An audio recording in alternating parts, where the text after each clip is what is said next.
अस्सलामु अलैकुम वरहमतुल्लाहि वबरकातुहू। नाज़रीन निगरामी, उम्मीद है कि आप तमाम अहबाब बखैर व आफियत होंगे। इससे पहले आपने सुना था कि इन चीज़ों से रोज़े टूट जाते हैं और इन चीज़ों से रोज़े नहीं टूटते, और इन लोगों को शरीयत ने रुख्सत दी है कि वो रोज़ा ना रखे। इसी तरह हमने बताया था कि अगर हमने रोज़ा तोड़ दिया है तो उसकी क़ज़ा अदा करनी है, उसका कफ़ारा अदा करना है, इसी तरह फ़िदिया देना है। तो ये तीन चीज़ें हैं, एक है क़ज़ा, एक है कफ़ारा और एक है फ़िदिया। अब इन तीन चीज़ों में फ़र्क क्या है? क़ज़ा कब अदा करनी होती है, कफ़ारा कब देना पड़ता है और फ़िदिया कब निकालना होता है? ये तीन चीज़ें हैं।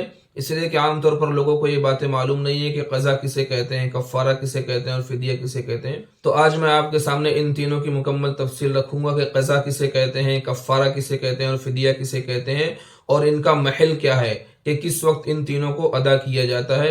इससे पहले कि वो तीनों चीज़ें मैं आपके सामने रखूँ, तमाम नाज़रीन से गुजारिश है कि हमारी इस वीडियो को लाइक ज़रूर कर दें, और अगर चैनल पर नए हैं तो चैनल को सब्सक्राइब ज़रूर कर लें, ताकि इसी तरह के मसाइल हम आप तक आसानी के साथ पहुँचा सके। नाज़रीन ग्रामी, यहाँ पर पहली चीज़ हम ये समझे कि अगर कोई शख्स जानबूझकर रोज़ा तोड़ दे, मसलन वो रोज़े की हालत में था, अब उसने खाना खाकर जानबूझकर रोज़ा तोड़ दिया, या इसी तरह अपनी बीवी से मुलाकात करके, उससे मुबाशरत करके, उससे जिमा करके अपना रोज़ा तोड़ दिया, तो इन दो सूरतों में क़ज़ा के साथ कफ़ारा लाजिम आता है।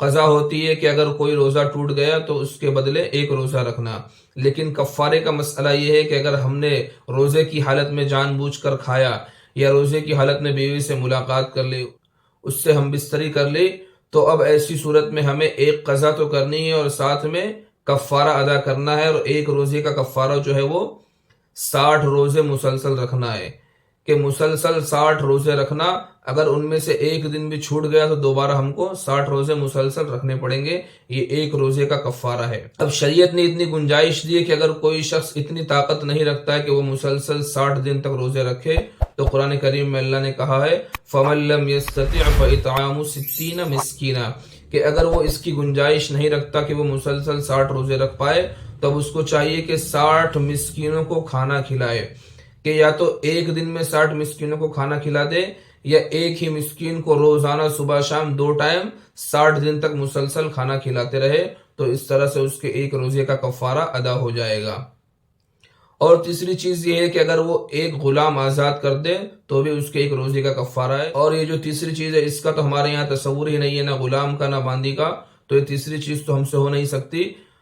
लेकिन अगर हम 60 रोजे नहीं रख सकते तो 60 मिस्कीन को खाना तो खिला ही सकते हैं। इसलिए अगर हमने रोजे की हालत में जानबूझकर खाना खा लिया, या इसी तरह बीवी से मुलाकात कर ली, तो हम पर क़ज़ा के साथ कफ़ारा लाजिम आएगा।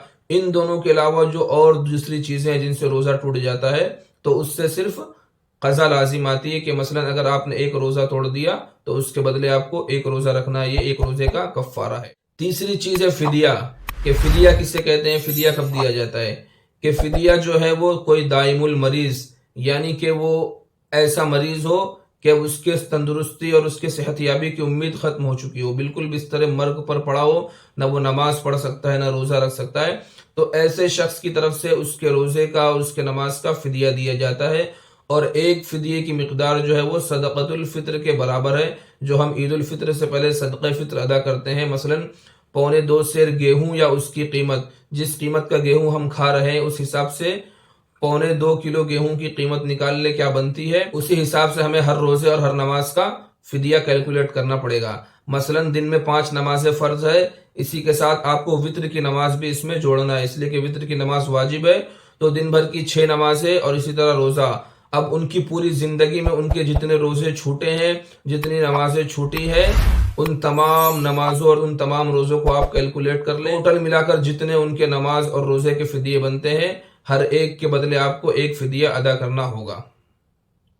तो ये फिदिये की शक्ल हो गई। और फिदिये का एक मसला ये है कि अगर कोई इंतकाल कर गया और उसने वसीयत की है कि मेरी जो नमाजें छूटी है, मेरा जो रोजा छूटा है, आप उसका फिदिया दे देना, तो अब उसने जो तरका छोड़ा है, जो माल छोड़ा है, उसमें से 1/3 में से ही आप फिदिया अदा कर सकते हैं। अब 1/3 में अगर उसका फिदिया पूरे तौर पर अदा नहीं होता है, तो जितना अदा होगा उतना ही आप अदा करें, बाकी को छोड़ दे। 1/3 से ज्यादा के माल से आप फिदिया अदा नहीं कर सकते, इसकी शरीयत ने इजाजत नहीं दी है। और अगर किसी ने वसीयत नहीं की है, घर के वारिसीन में से किसी ने अपनी जात से उनके बचे हुए माल में से अगर उनका फिदिया निकालना चाहता है, تو وہ بھی یہی کرے گا کہ ان کے مال کے 1/3 حصے میں سے فدیہ نکالے گا ہر نماز کے بدلے اور ہر روزے کے بدلے.